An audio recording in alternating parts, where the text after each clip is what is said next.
গ্ৰামাঞ্চলৰ একাংশ যুৱকে নিজৰ মূল্যৱান সময়ক অপব্যৱহাৰ কৰা তেনেই সুলভ হৈ পৰিছে।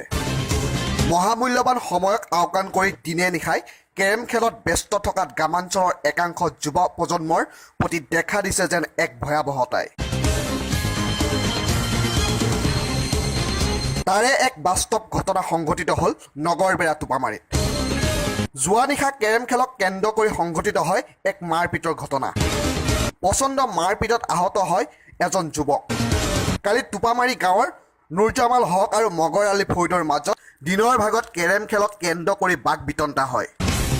পৰৱৰ্তী সময়ত সেই আলম লৈ নিশা নুৰজামাল হকে বজাৰৰ পৰা ঘৰলৈ আহি থকা অৱস্থাত বাট আগচি ধৰি মগৰ আলী, আলম চান আৰু আমিৰ চানে বাট আগচি ধৰি মাৰপিট কৰে।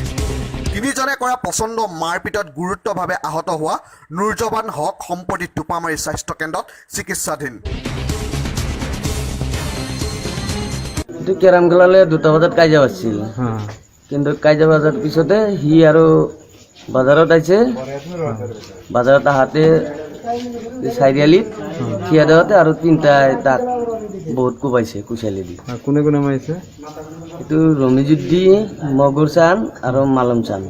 এতিয়া এই ঘটনাই সমগ্ৰ অঞ্চলটোতে চাঞ্চল্যকৰ সৃষ্টি কৰিছে।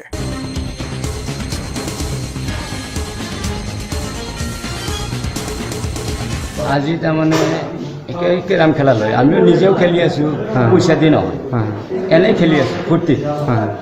সেই কেৰম খেলা এজনে যাই পেলাই মানা কৰিছে। আমি কৈছোঁ যে কেৰম খেলাটো পইচা দি নহয়, সেইটো আৰু কি বন্ধ কৰিব লাগে। সেই তেওঁ আমাকে একদম হাঁপি ধৰিছে। ধৰাৰ পিছত আমি আৰু কি কৰোঁ, তেতিয়া তাৰমানে আমাক ধৰিছে, আমি এৰাবৰ কাৰণে হেৰি কৰিছোঁ। মাৰপিট কৰিছিল নেকি?